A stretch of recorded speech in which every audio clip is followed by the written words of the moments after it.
Welcome. I'm so happy to share this interview with Dr. Nadia Brown. It is from the 2017 Going Beyond Revenue Summit, and she is the founder of the Doyenne Leadership Institute. I was able to meet Nadia in Austin, Texas at a workshop where she was speaking on a topic I really tried to avoid in the past, which is sales. So I was a little intimidated to meet her. She does make sales fun and easy to do, and I just excited to meet her as a person because she did originally struggle with sales, which is why I think she's so passionate about what she does now. We also had some love of profit first and had some similar roadblocks and money failures in our businesses. So there was an instant connection. This interview, she is going to, of course, talk about some tips from Profit First. But the one thing I want you to point out is that she really goes old school with her tracking tool. And I think that's super important for people to understand that even if your bookkeeper and tax pro are saying you have to go to QuickBooks, you have to go to Xero to do your accounting, if you're not comfortable in those tools, break out an old school tool that makes sense to you that you can use, or find a way to use something that makes it easy for you to see your metrics. Otherwise, you're going to avoid it. And I just love the fact that that's what she uses. So please enjoy this interview with Dr. Nadia Brown. Thank you. So let's jump into the interview. And just to give everyone a little information, you've been in business 6 years, right? Yes. Okay. So we're going to share, the first question is your rock bottom moment. Every business I've talked to has at least one rock bottom. That moment where you're at the bottom of a deep hole and you're looking up wondering how the hell did you get there? So while what happened to get you to that moment is important in our journey, what's even more important is what we did afterwards. So why don't you tell us a little bit about what that moment was for you and how it changed the course of your business, which I think was what led you to what you do now, right? Yes. So I was rocking and rolling in my business. I was about 3 years in and about 2 years out after leaving my full-time job. And things were going okay, but as I've encountered with a lot of my clients, while I loved what I did and I was passionate about my mission to help women leaders and, to work with corporate leaders and all this really cool stuff, I hated sales. And so I found myself while building my business where I just didn't have enough revenue coming in. And as you know, the importance of cash flow, there's a whole bunch of cash flowing out, but there was like very little to none flowing in. And so it just got to the point where all of that caught up with me. But on the outside, I looked so successful. I had a new book that had been released, and I was traveling and I was speaking and I was working to build this amazing team. And I woke up one day and I was like, okay, this is a hot mess. I can't pay my team. I'm behind. I'm having to have very difficult conversations. My husband is giving me the side eye, like, babe, this is not working. And maybe you should just throw in a towel. And so I just had to have that moment of, you know what? You need to change this. You have two options. One, you can throw in a towel and go back to corporate. Or two, you can practice what you preach and figure out how to get better at this. And so that's what I did. I made a commitment to get better at sales, which has now led me to do the work that I do now. That's great. And I think that is one of the key things, is that we look like everything is going perfectly at networking events and out, and in actuality, there are things in our business that could be falling apart. And that's why I'm having the summit right now, is to let people know, because the people I talk to feel like they were all alone in it. When you were networking and everything was going on, did you think you were the only business that didn't have it all together? I did. And I remember going to a networking event in the midst of this, and a woman walked up to me and she's like, oh my gosh, Dr. Nadia, you are so lucky. Things just look like they're going so well for you. And I wanted to break down in tears, like, oh my God, if you only knew how I am just fighting to figure this thing out, but I can't stop. I have to keep going. Mm-hmm. And it was a very, very lonely place. Yeah. No. Well, the world is thankful that you did, because what you do now for sales is awesome. but people will learn that later.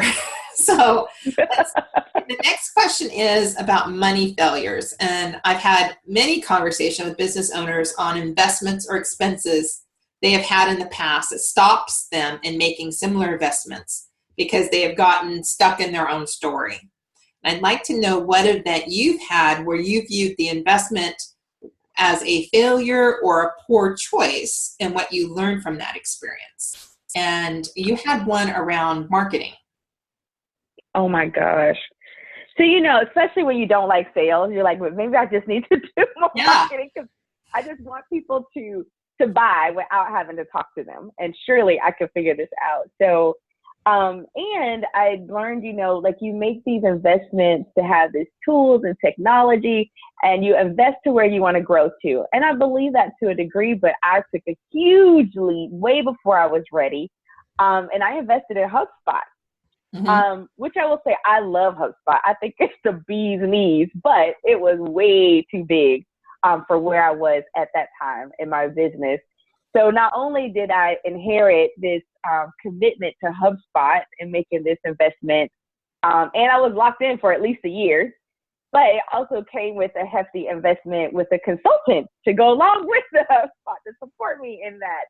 And when you're not making that much money in your business, or you haven't gotten to that point where your revenue is consistent, to take on an additional $1,700, $1,800 per month investment is huge. And so that was a big mistake that I feel I made. I just jumped too quick in, investing in that. There were tools that were able to do what I needed them to do. And maybe they didn't have all the bells and whistles, but it wouldn't have put such a financial strain on me so early on in my business. Yeah. I'm curious, because I did a similar jump. Did you jump to HubSpot because a coach or somebody recommended it? Or how did you find it? Yeah, well, so most of my coaches were using Infusionsoft, so I had mixed emotions about that, but I met this woman and we were talking about, I had never heard of HubSpot, the consultant, and I was actually meeting with her about something completely unrelated. Well, not necessarily unrelated, it was more around marketing and SEO, but I didn't know that this was going to be part of the conversation. And I was like, oh, that seems kind of cool, and that's different, and here, all the cool things that it does. And yeah, I took that leap, and then I was like, ooh, I probably shouldn't have done that. Yeah. So that is a common issue. All right. Well, thanks for that. And so the next one is, first, it depends on how you look at profit. You may have a different explanation of it. I've noticed talking with people that some business owners don't really understand profit. And of course, if you're coming from a tax aspect, they look at profit a little differently than a business owner may. So how do you track it, and has that changed over the year? And there's no really perfect answer for this. I'm just not a perfect canned accounting answer for it.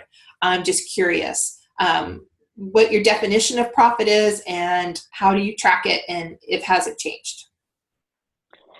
It's definitely changed. Okay. So when I first started, I was just like, any money I had left over was my profit. Yeah. I make money, I pay my bills, and oh wait, there's $3. Yay, there's my profit. So I was like, oh my gosh.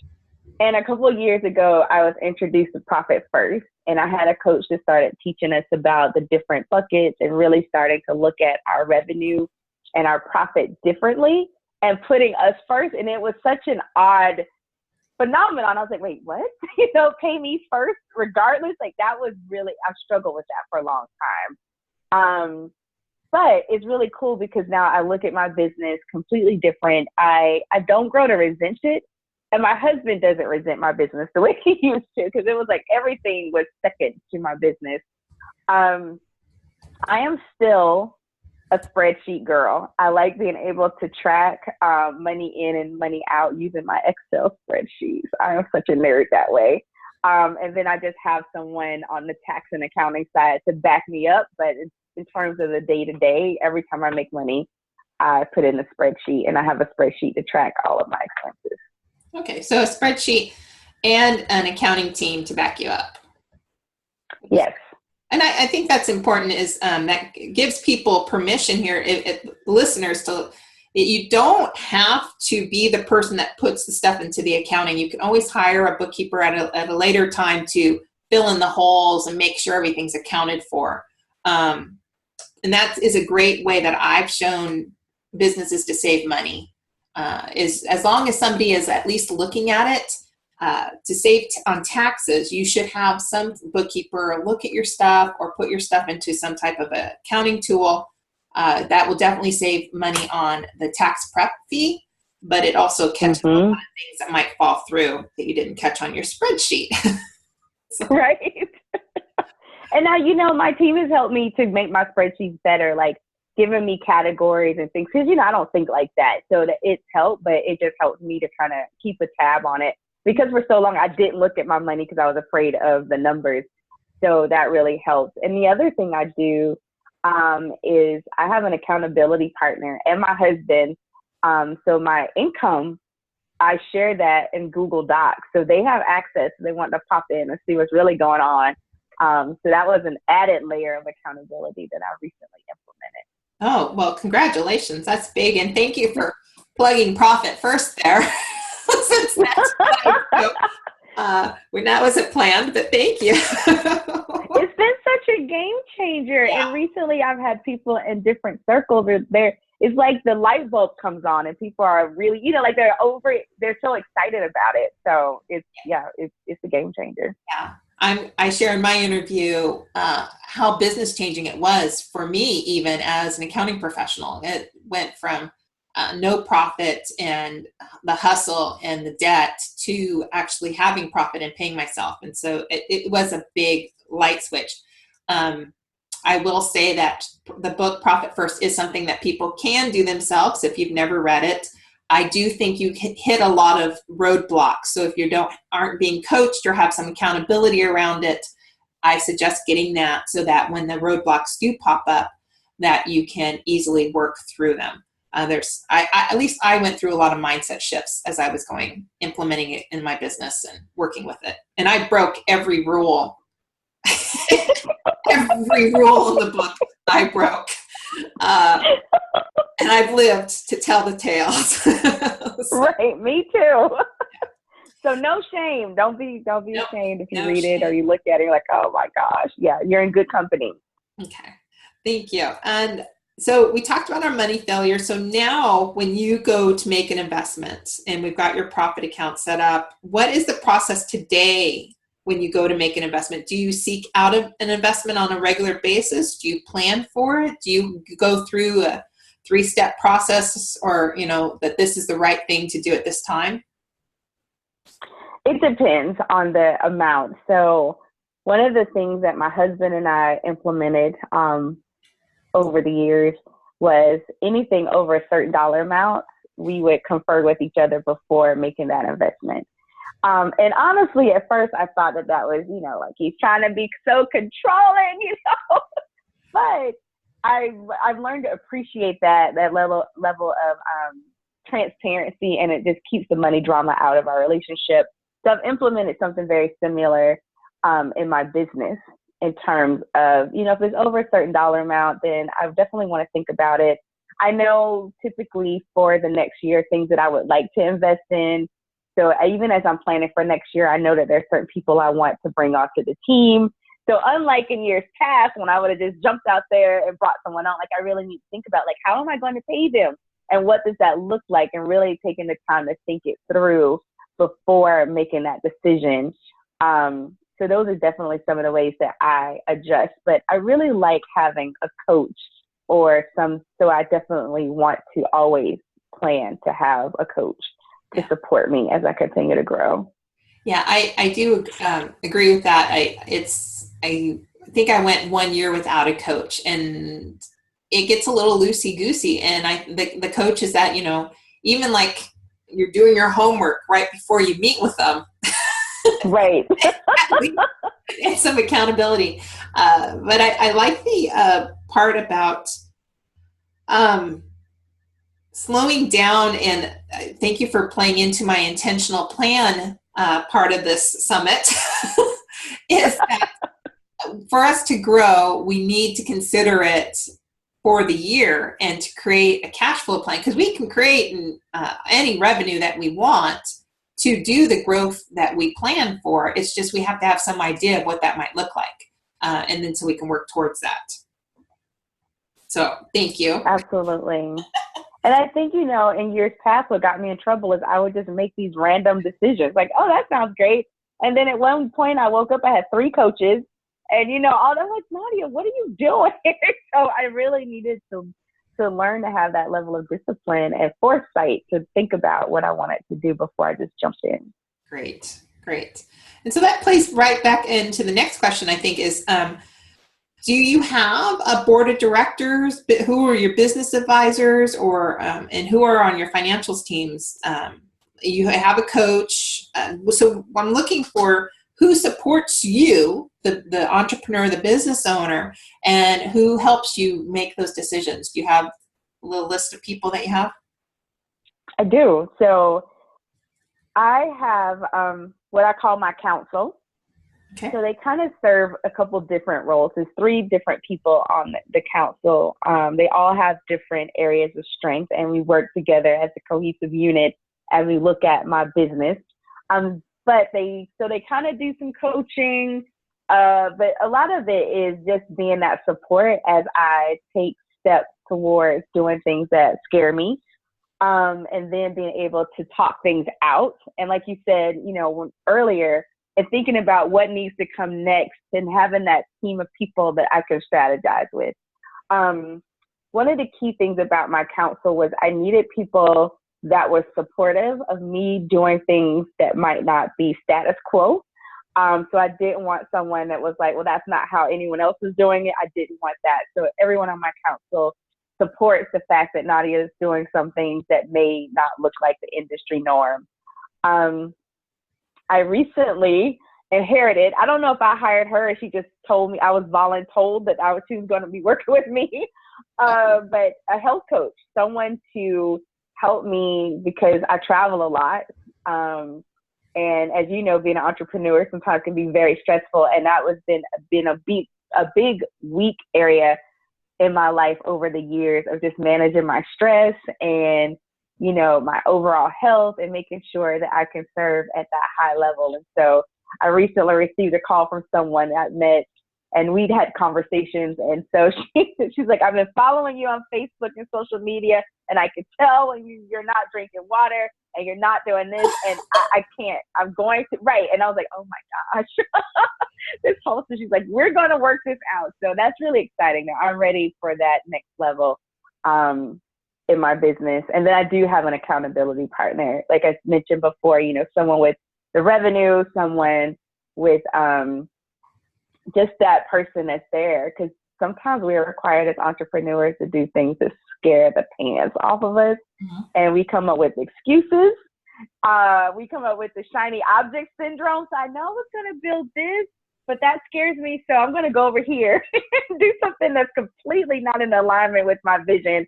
And I have people in my life that are like, what are you doing? That is so not taking you to where you want to be. Cut it out and, you know, refocus. So, and it's important that you have that in your life. Nice. That's great. How often are you meeting with your health coach? That's to be determined. So that was a very recent, just in time for this interview development. But I was just, you know, as I was thinking about that conversation with her, I just said, you know what, when a student is ready to teach your peers. And so I'm really excited to see what she's putting together for me. Because as I'm planning for the next year, I know my travel schedule is going to be super crazy. So I'll need the support. Great. All right. Well, I'll check back in with you on that later. I have a health coach as well, and I have found her extremely helpful in the process of just, you know, making sure, you know, when I have to get on the call and I have to say yes or no, I did the things that I said I was going to do. And it does give you that kick in the butt to do that. And there's different ways, you know, gosh, you would think we would know to drink 10 glasses of water or whatever and how we can do that. But sometimes we forget. And so it's nice to have somebody. And again, that's what accountability partners are for. is to shine the light on the things we can't see. Well, cool. And then your financial team is you have a tax guy that helps you, and he has a bookkeeper, right? Yep, it's a girl, but yep, I have that. And she texts me, she sends me text messages. Did you remember to do this? Make sure you get your spreadsheet to me. And she looks at the numbers. So as the business continues to grow, she starts to give insight and things that I might want to consider, even in, how my business instructor is structured and all kinds of cool things that I just don't think about because I'm busy. Yeah. So yes, people, there are tax professionals out there that will give you advice. You just have to look for them. So, yes. But not all tax people will do that. Great. All right. So let's leave the interview on an inspirational note. So we created our businesses initially for financial reward, replace a paycheck or provide income for our families. And as our business has grown or evolved, there's an extra benefit it provides to your life that wouldn't have existed without it. So share gratitude about your business and its contributions to your life today. I think one of the biggest things about my business in terms of benefits is just the freedom and flexibility. And I think about some not so great moments that have happened in my life. One in particular was when my granny was reaching that end stage of life. And things are kind of touch and go. My business afforded me the flexibility to fly home to Florida to be with her and my family as we kind of figured, what to prepare for life without her. And I didn't have to worry about being fired or, holding up, dealing with bosses and all of that kind of stuff. And then to be able to just buy a one-way ticket, and be gone until life kind of settled down. Like that was and will always be one of the greatest benefits and gifts that my business has given me because it was a big deal to be so far away from her. We were so close when she was alive, and to just go through that part of her life and be with my family for that. And my business made that possible. Wow. It's great inspiration. Thank you for sharing that today. Thank you for answering my questions. My few takeaways on this was marketing, especially when we focus on online marketing, does not replace actual sales conversations. It helps enhance them, but it doesn't replace them, which many people try to avoid, me included. Profit first has helped you not to resent your business, which I think is key. Yeah. And it has helped the communication process with Toby. I've seen that over and over again. Once you set up an intentional cash plan with a cash handling system such as Profit First, it makes it easier to have conversations with your significant others. It makes it easier to know where your business is going. And when the business contributes to your income, your household income, or gives you profit distributions, the resentment of showing up fully in your business goes away. So thank you for both of those takeaways. You're welcome.